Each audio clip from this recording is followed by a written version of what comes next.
Sudah muncul ya slide-nya. Eh, Sharing firman hari ini saya kasih judul Perjanjian Tuhan. Ayatnya di Kejadian 17 ayat 7. Aku akan mengadakan perjanjian antara aku dan engkau, keturunanmu turun-temurun, menjadi perjanjian yang kekal, supaya aku menjadi Allahmu dan Allah keturunanmu. Itu yang tertulis di Kejadian 17 ayat 7. Di kitab Kejadian 17 Allah mengadakan perjanjian dengan Abram yang kemudian diganti namanya menjadi Abraham. Kalau Abraham dan keturunannya itu Ishak, Yakub, lalu sampai muncul bangsa Israel dan seterusnya, selama mereka tetap setia dan taat menyembah Allah yang benar, maka perjanjian itu akan terus berjalan. Tapi kenyataannya bangsa Israel sering tidak setia dengan menyembah Allah lain.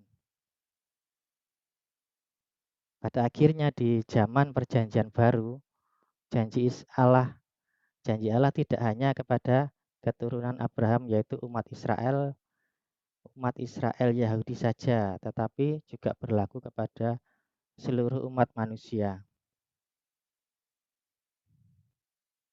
Janji Allah yang terutama adalah keselamatan. Ada di Markus 16 ayat 16. Siapa yang percaya dan dibaptis akan diselamatkan, tetapi siapa yang tidak percaya akan dihukum.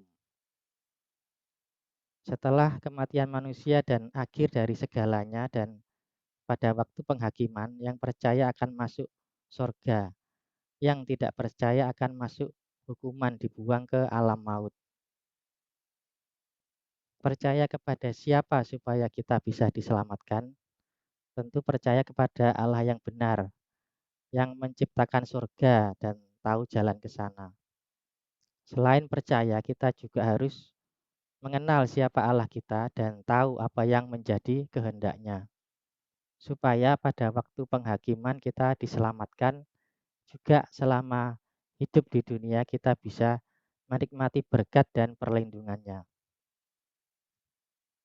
Untuk mengetahui kehendak Allah sudah ada tertulis di kitab suci.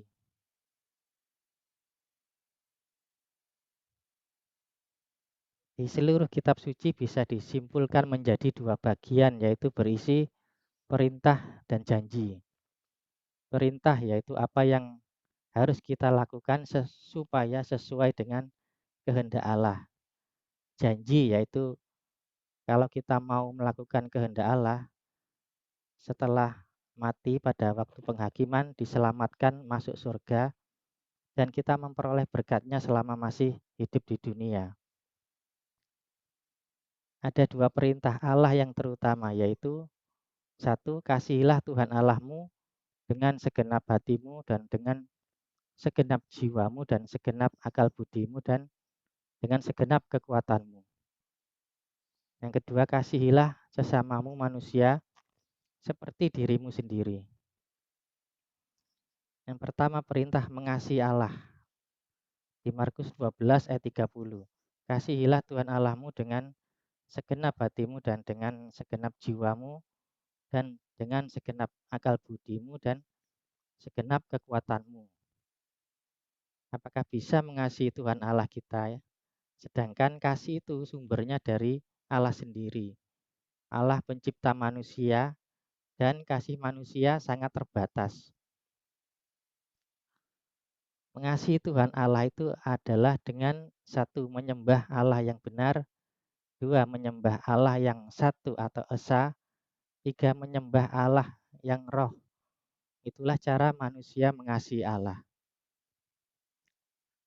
Mengasihi Tuhan Allah dengan menyembah Allah yang benar. Ada tertulis di Matius 4 ayat 10 dan di Lukas 4 ayat 8. Ada tertulis, engkau harus menyembah Tuhan Allahmu dan hanya kepada Dia sajalah engkau berbakti. Juga di Wahyu 14 ayat 7. Takutlah akan Allah dan muliakanlah Dia, karena telah tiba saat penghakimannya, dan sembahlah Dia yang telah menjadikan langit dan bumi dan laut dan semua mata air. Tuhan Allah siapa yang harus disembah orang Kristen? Pastinya yang harus disembah adalah Tuhan Allah yang harus bisa menyelamatkan umatnya. Ada di Lukas 2 ayat 11. Hari ini telah lahir bagimu juru selamat, yaitu Kristus Tuhan di kota Daud. Jadi juru selamat umat manusia itu adalah Allah yang menjadi manusia. Seperti yang sudah dinubuatkan di Yesaya 45 ayat 21. Tidak ada Allah lain selain daripadaku, Allah yang adil dan juru selamat. Tidak ada yang lain kecuali aku. Juru selamat umat manusia mutlak harus Allah. Dan orang Kristen punya juru selamat yaitu Allah yang punya nama diri Yesus. Dan Allahnya orang Kristen minta waktu memuji, menyembah, dan berdoa memanggil namanya atau nama dirinya, nama Yesus. Karena itu orang Kristen harus menyembah Yesus sebagai Allah yang benar. Yang kedua, mengasihi Allah dengan menyembah Allah yang satu atau esa. Ada tertulis di Markus 12 ayat 29. Jawab Yesus, hukum yang terutama ialah, dengarlah hai orang Israel, Tuhan Allah kita, Tuhan itu esa. Jadi Tuhan Allah yang benar itu hanya ada satu atau esa.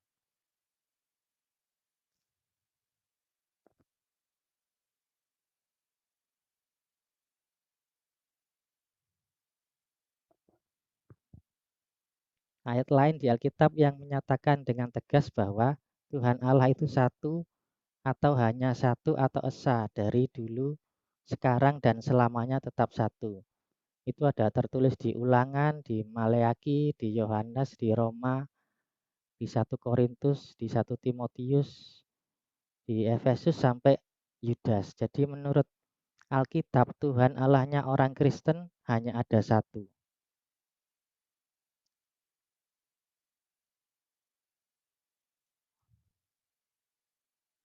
Di Alkitab hanya mengakui Tuhan Allah hanya ada satu dan tidak mengakui Allah ada tiga lalu dijadikan satu kesatuan. Jadi bukan Allah yang tiga tetapi satu, bukan tiga adalah satu, bukan tiga pribadi tapi satu, bukan tiga dalam kesatuan, bukan tiga hakikat dalam satu, bukan Allah three in one, juga bukan Allah BARK. Jadi orang Kristen tentu harus percaya pada kitab sucinya, bukan pada kata orang atau tafsir orang. Allah yang satu dengan Allah kesatuan itu beda. Kalau satu dari dulu, sekarang, selamanya tetap satu, hanya satu. Kalau kesatuan itu dari beberapa dijadikan satu atau dari beberapa menjadi kesatuan. Sebelumnya ada beberapa, sekarang menjadi satu kesatuan. Yang ketiga, mengasihi Allah dengan cara menyembah Allah yang roh. Di Yohanes 4 ayat 24, Allah itu roh. Dan barang siapa menyembah dia, harus menyembah dalam roh dan kebenaran. Pengertian Allah itu roh. Roh yang punya kuasa mencipta segalanya. Mencipta alam semesta dengan segala isinya. Disebut roh karena maha kuasa dan maha hadir. Di Alkitab tertulis bahwa Allah itu roh. Di Kejadian 1 ayat 2 tertulis, roh Allah melayang-layang. Bukan rohnya Allah keluar dari tubuhnya atau keluar dari tempatnya lalu melayang-layang. Ada di kitab Perjanjian Lama sampai Perjanjian Baru bahwa Allah itu roh. Cara penulisannya ditulis roh Allah atau roh Tuhan. Jadi Alkitab mengajarkan bahwa Allah itu roh. Bukan pribadi, bukan zat, juga bukan hakikat. Jadi melakukan perintah Allah yaitu mengasihi Allah dengan segenap hati adalah dengan cara menyembah Allah yang benar, Allah yang satu, Allah yang roh yaitu Yesus. Caranya dengan mengucapkan atau memperkatakan Allah yang kusembah hanya Yesus. Dengan hanya melakukan itu saja ternyata memudahkan kita untuk bisa melakukan perintah Allah. Perintah yang kedua adalah kasihilah sesamamu manusia seperti dirimu sendiri. Melakukan perbuatan baik dan kasih dengan mengasihi sesama manusia itu terbatas. Tidak bisa terus-menerus karena kasih manusia itu akan kering dan habis. Supaya bisa melakukan perbuatan itu, maka Yesus memberi bantuan untuk memudahkan orang Kristen melakukan perbuatan baik dan kasih. Jenis bantuan itu adalah di Yohanes 14 ayat 16. Aku akan minta kepada Bapa dan ia akan memberikan kepadamu seorang penolong yang lain, supaya ia menyertai kamu selama-lamanya. Yang dimaksud dengan penolong yang lain itu adalah Roh Kudus yang ternyata adalah rohnya Allah sendiri, Allah yang punya nama diri Yesus. Jauh sebelumnya sudah dinubuatkan di Yesaya 47 ayat 4. Penebus kami, Tuhan semesta alam namanya, yang Maha Kudus Allah Israel. Penebus kami sama dengan penolong kami.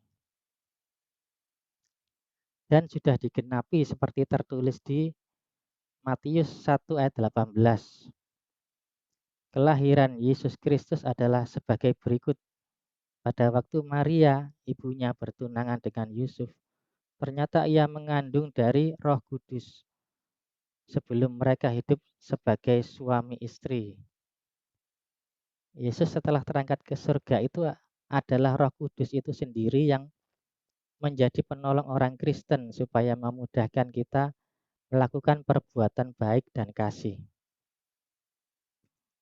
Kalau di negara kita umat Kristennya ada 200 juta, berapa jumlah penolong yang dibutuhkan supaya membantu orang Kristen bisa melakukan perbuatan baik dan kasih? Kira-kira berapa yang dibutuhkan, jumlah penolong yang dibutuhkan? Ada yang bisa bantu jawab? Apakah ada 1, 2, apakah 200, apakah harus ada 200 juta? Kalau menurut saudara berapa yang dibutuhkan?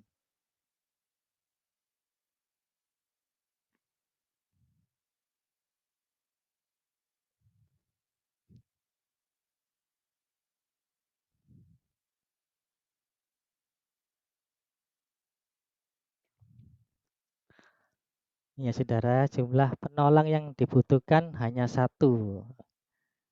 Jadi Yesus Allah yang roh dan kudus itu yang menjadi penolong orang Kristen karena maha kuasa dan maha hadir, maka bisa ada di setiap orang Kristen tanpa dibatasi tempat, ruang, dan waktu. Jadi tanpa perlu membelah diri sebanyak mungkin sejumlah berapa banyak orang Kristen. Bagaimana cara Yesus Allah yang roh dan kudus itu menjadi penolong dan menolong orang Kristen? Cara Yesus menjadi penolong dan menolong orang Kristen adalah rohnya tinggal di dalam setiap orang percaya.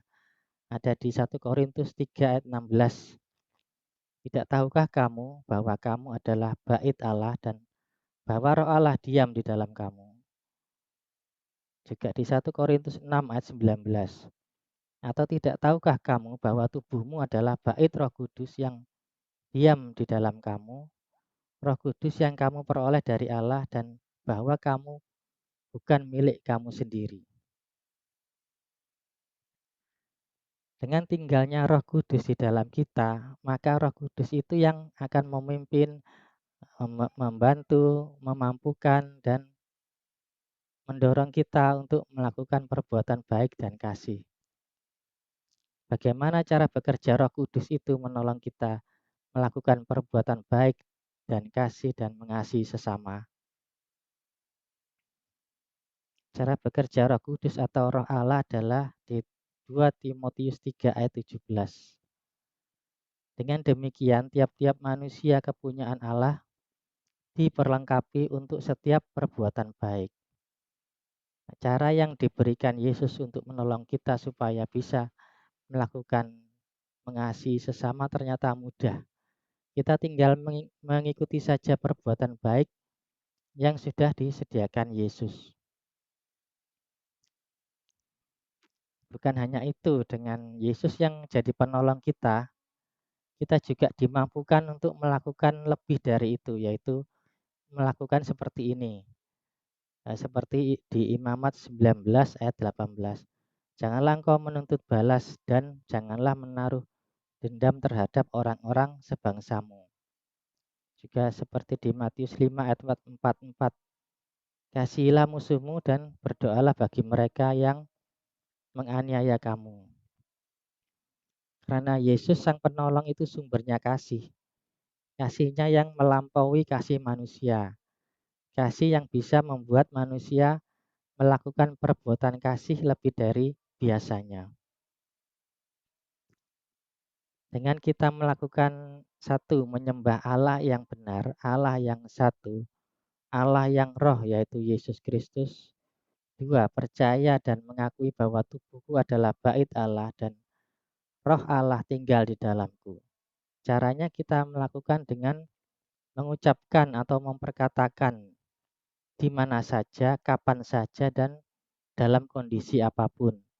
Berarti kita sudah melakukan perintah Allah. Kita akan mendapat berkat Allah. Berkat yang terutama adalah seperti tertulis di Kejadian 17 ayat 7.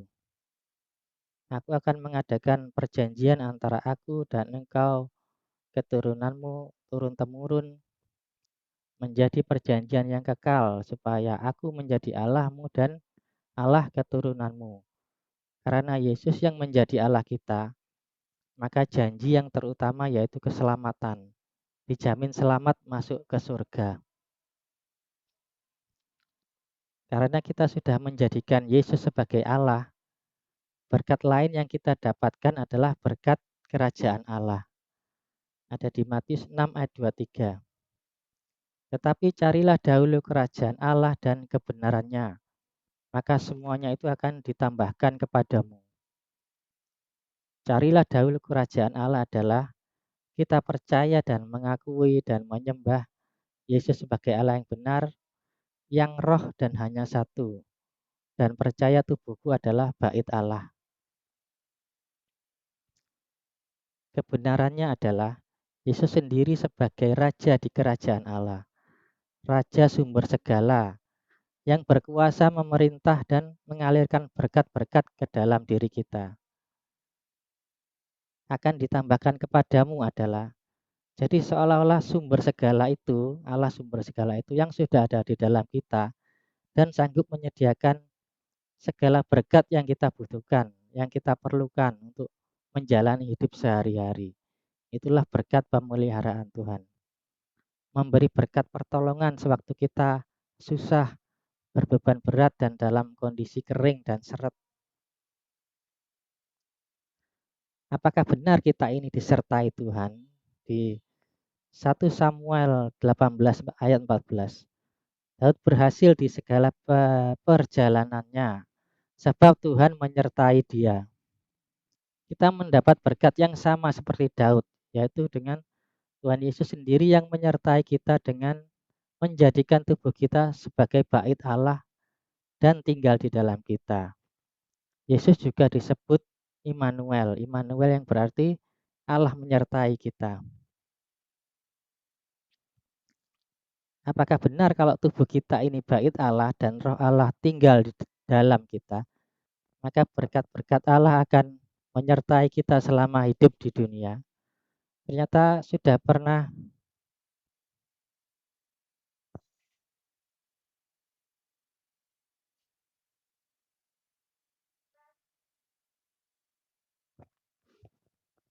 saya ulangi ya. Apakah benar kalau tubuh kita ini bait Allah dan roh Allah tinggal dalam kita? Maka berkat-berkat Allah akan menyertai kita selama hidup di dunia. Ternyata sudah pernah terjadi ribuan tahun yang lalu ya. Ada ceritanya di 2 Samuel 6 ayat 11. 3 bulan lamanya tabut Tuhan itu tinggal di rumah Obed-Edom orang Gad itu. Dan Tuhan memberkati Obed-Edom dan seisi rumahnya. Jadi tabut Tuhan menunjukkan bahwa hadirat Allah ada di situ, di mana tabut Tuhan berada, disitulah berkat-berkat Allah tercurah. Jadi tubuh kita ini adalah seperti yang diceritakan di Samuel, tabut Tuhan, hadirat Allah di situ. Tubuh kita adalah bait Allah. Jadi hadirat Allah ada di dalam kita dan disitulah berkat-berkat Allah tercurah.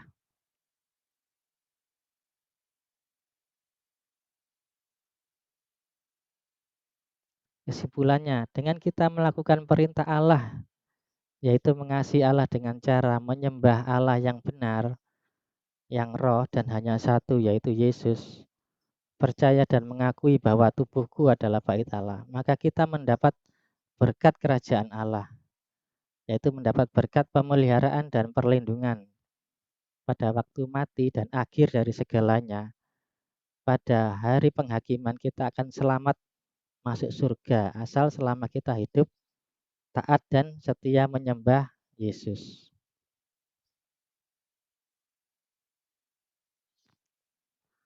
Ini saya kasih ilustrasi bagaimana kalau tubuh kita ini adalah bait Allah dan roh Allah itu tinggal di dalam kita, dan karena ada hadirat Allah dalam kita, maka Allah sumber segala itu akan menyediakan berkat-berkat untuk kita. Ini saya kasih ilustrasi seperti ini, seperti di video ini ya.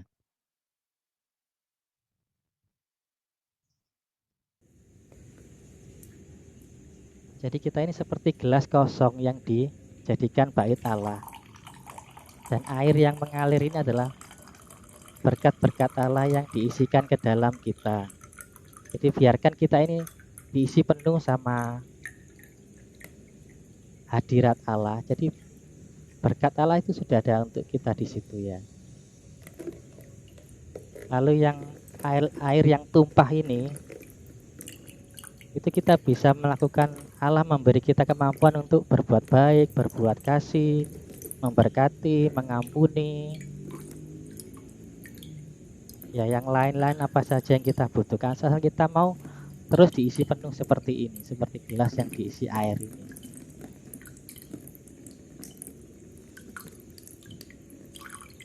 Jadi orang-orang yang di sekeliling kita juga bisa merasakan apa yang kita dapatkan dari hadirat Allah. Cuma kadang ada orang seperti ini.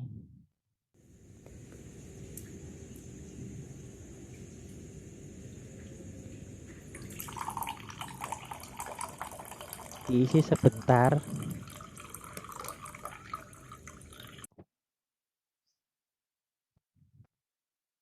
ada orang yang seperti ini.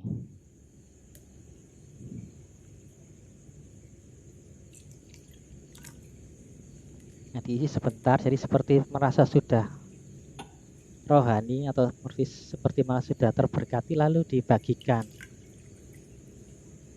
Nah, itu akan merasa kering lagi karena tidak diisi penuh.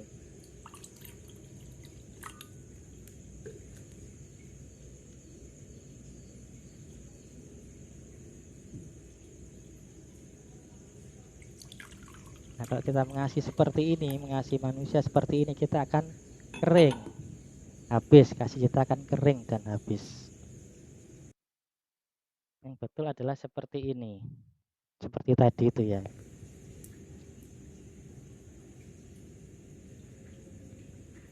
Jadi kita seperti gelas yang diisi, biarlah kita ini mengalami Allah. Jadi mengalami hadirat Allah, mengalami berkat Allah, kasihnya, apa saja yang kita butuhkan gitu loh. Biarkan diisi sampai penuh. Nah, seperti ini ya. Biarkan kita diisi sampai penuh, lalu tumpahannya itu yang kita bagikan ke orang lain. Jadi kita diisi penuh sama hadirat Allah, mengalami Allah, maka Allah itu sendiri, kasih Allah itu sendiri yang akan memampukan kita untuk kita berbuat baik, berbuat kasih, atau memberkati kita, memelihara kita, seperti ini ya.